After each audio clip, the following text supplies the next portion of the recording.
Assalamualaikum warahmatullahi wabarakatuh. Waalaikumsalam warahmatullahi wabarakatuh. Selamat siang Romo Selamat siang. Bowo. Selamat siang Romo Daud. Ini kita bincang-bincang di rumah dalem Padepokan di sebelah gereja Al-Gons, Surabaya. Kita kepingin mengucapkan selamat hari Natal kepada umat Kristiani dimanapun berada, sehingga kita tulen ke sini untuk istilahnya open house ya. Silaturahim. Silaturahim. Ini temanya Romo Bowo Natal ini tahun ini tentang apa, Mas? Yang Tema nasional itu cinta kasih Kristus yang menggerakkan persaudaraan. tentang persaudaraan. Ya. Bagaimana mengartikan persaudaraan selama ini dalam bingkai kemanusiaan? Ya. Natal itu dimanapun di jagat ini akan bicara soal basa Jawane katresnan dalem cinta Allah, kasih, cinta kasih Allah. Jadi, Kristus itu penyelamat. Jadi cinta kasih sang penyelamat, juru selamat itu kan, yang menggerakkan persaudaraan.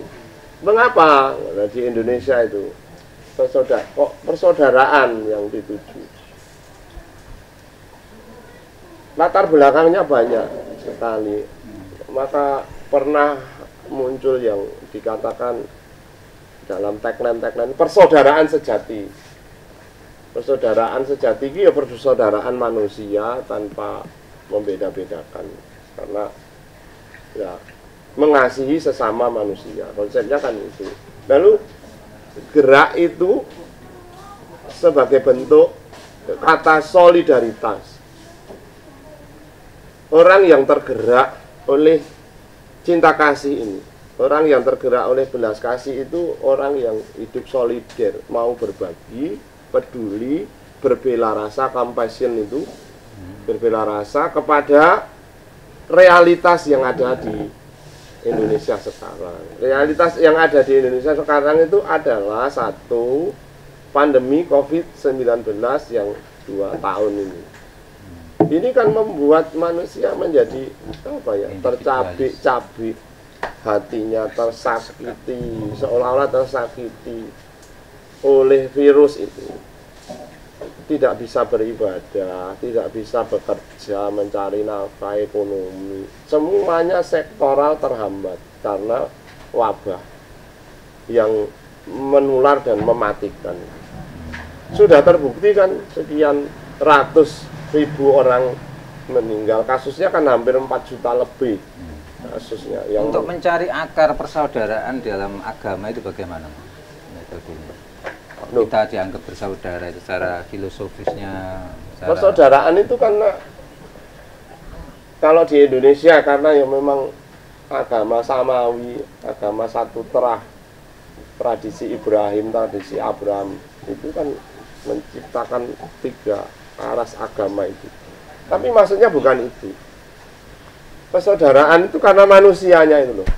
Manusia di Indonesia itu kan diwarnai dengan ego sektoral, 1, terus kepentingan politis, 2, terus suku, ras, agama, dan itu yang selalu dikatakan dalam pandangan umum. Ayo kita tingkatkan kepedulian kita kepada ini, SARA ini, supaya tidak terjadi itu. Nah, faktanya kan terjadi, faktanya itu. Perang antar suku masih ada, terus diskriminasi masih ada lah. COVID ini membuat orang itu terpisah-pisah, sungguh terpisah-pisah. Gerakannya itu terpisah-pisah.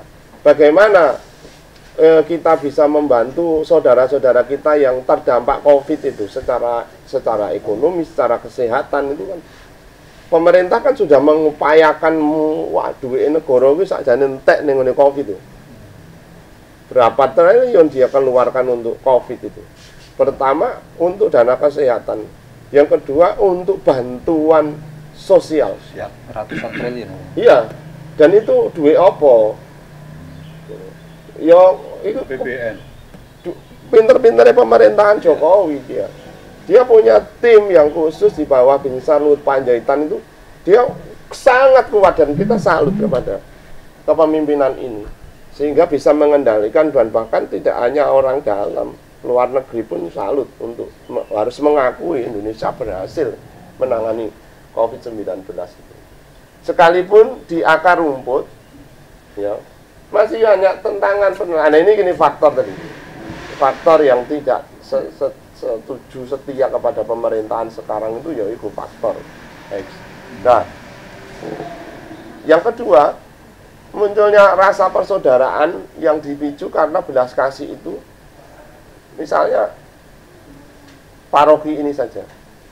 Dia Algon ini yang memberikan paket-paket bantuan sembako untuk saudara-saudara kita yang terdampak secara ekonomi. Itu tidak seberapa. Karena tadi digerakkan. Lalu kalau misalnya kemampuannya Algon ini hanya untuk 1.000 orang, ya cukup 1.000. Dan tidak menjalar. Pemerintah sudah mengupayakan. Tetapi bisa jadi karena domisili demografi, misalnya Surabaya saja. Bukan orang yang ber-KTP Surabaya. Misalnya ada orang urban, ya, ada orang transmigrasi yang tidak mempunyai KTP, dia tidak akan mendapatkan bantuan. Lalu itu tidak masuk sistem. Gereja membantu orang-orang yang ini untuk menunjukkan rasa persaudaraannya. Persaudaraannya bukan karena institusi kelembagaan, bukan, tapi manusianya. Manusia yang sungguh diangkat kembali martabatnya itu. Ya mosok diangkat martabatnya wong beras 5 kilo karo Indomie sak pak itu, sabok itu terus dengan gula, dengan mosok mengangkat martabat. Enggak. Bentuk kepedulian kita membantu itu loh. Yang mau mengatakan itu mengangkat kembali harkat martabatnya. Ada itikat.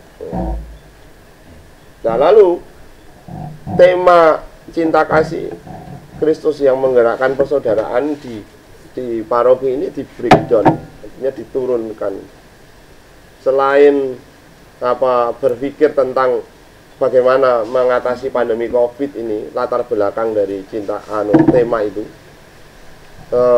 ada yang disebut perubahan iklim yang sangat ekstrim yang akan terjadi di belahan bumi Nusantara. Badai siklon tropis itu. Dan itu memicu Jawa, NTT, Sumatera itu seperti cincin ring of fire itu, cincin api. Nah, kita tahu toh di akhir-akhir ini, bulan ini bencana terus. Ya. Dan itu pemerintah yang bayang iso medhewe. Sehingga bantuan loh. Tapi ketika misalnya Semeru meletus, bantuan itu overlap. Banyak, tapi itu sebenarnya apa maksudnya? Itu kan karena pedulian digerakkan oleh alam, lalu rasa persaudaraannya dengan sendirinya loh. Spontanitasnya. Nah, bagaimana pemerintah Lumajang itu kemudian kabupaten itu dia mengelola itu dengan baik, ya memang mendekati semua, tidak ada yang sempurna, mendekati dia. Nah, bagaimana dengan situasi? Nah, Semeru itu masih dalam level 3 siaga, belum bisa. Sekarang lihat 2 kecamatan menjadi padang pasir kalau kita mengikuti terus. Kemudian saya memantau CCTV Semeru itu, lihat terus bagaimana mereka relawan-relawan pergerakannya, dan Merapi juga sama. Nah, orang kemudian muncul perhatian yang di luar dari sistem ini, orang-orang yang bebas itu, para supranatural, dan dia meyakini, meramal dengan kesaksian karena penglihatan. Ini loh demografis masyarakat Indonesia yang mau macam-macam. Persaudaraan tidak bisa menghakimi satu dengan yang lain, karena ada kasih, kita kasih. Kecuali orang yang menisbikan, jadi mengabaikan kelompok lain ini. Ini kan namanya tidak bersaudara. Ya.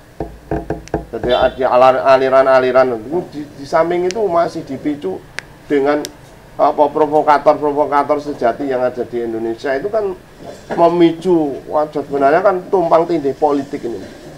Nah, kita tidak mau peduli dengan yang begitu. Yang kita pedulikan adalah rasa persaudaraan.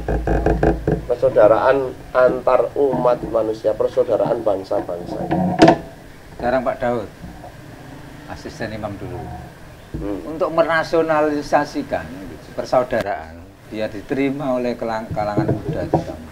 Ya. Ini kan masih banyak kan image beda suku, beda agama, ini masih merasa beda. Ini untuk menasionalkan ya apa Pak? Ini kita tetap bersaudara ini apa? Pertama adalah dari diri kita sendiri dulu. Mau merendahkan hati kita untuk menyapa. Itu pertama, dari saya sendiri dulu. Merendahkan diri saya, merendahkan hati saya untuk bisa berdialog dengan kawan-kawan. Artinya apa? Bahwa saya mempertobatkan diri saya dulu agar saya mampu berdiri dan bertemu dengan saudara-saudara yang lain. Nah, ini pun harus digetok tular kepada generasi di bawah saya. Untuk apa? Supaya mereka tidak takut dan tidak ragu dalam pergaulan. Tanpa sekat. Kita tidak boleh lagi membawa ego saya dari suku ini, suku yang lain, enggak.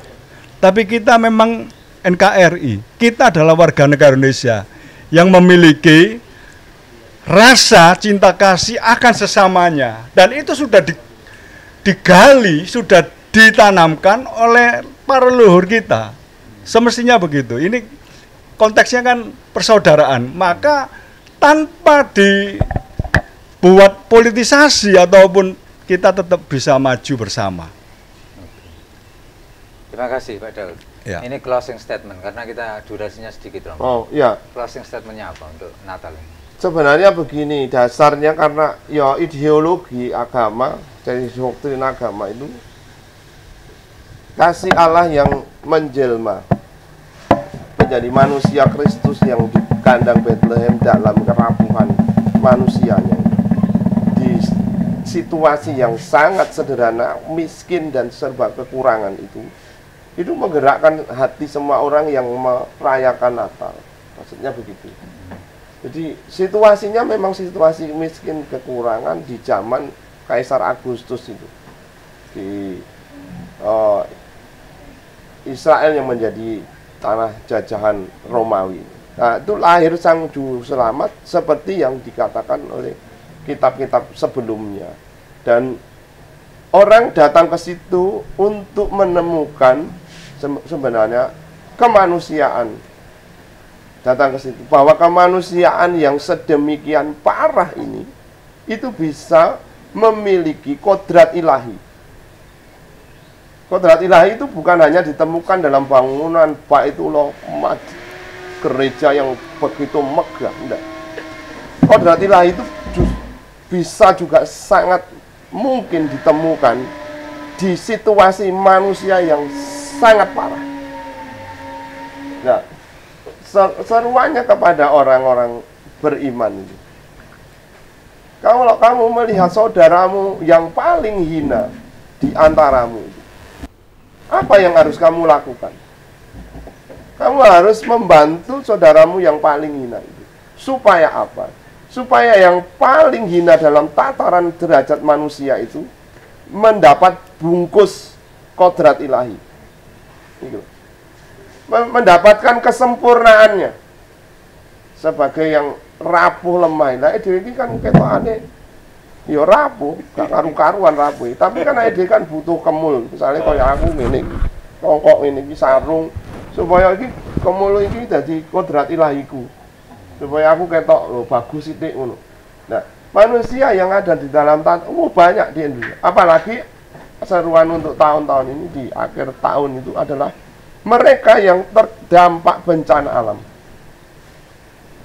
kita yang menggerakkan rasa kemanusiaan ini untuk mengembalikan itu, dikemuli jadi supaya rada sempurna sithik lah gambare. Kalau bahasa streaming tadi supaya streamingnya ben gak pedot-pedot dijadekno siji meneh supaya gambare tadi apik maneh. Kemanusiaan itu begitu. Terima kasih Romo Bowo atas statement dalam perayaan hari Natal ini. Semoga bisa menjadi pesan kita semua tentang cinta kasih, tentang merendahkan diri sebagai dasar untuk melakukan persaudaraan. Dan kita akhiri, Assalamualaikum warahmatullahi wabarakatuh. Selamat siang. Waalaikumsalam warahmatullahi wabarakatuh.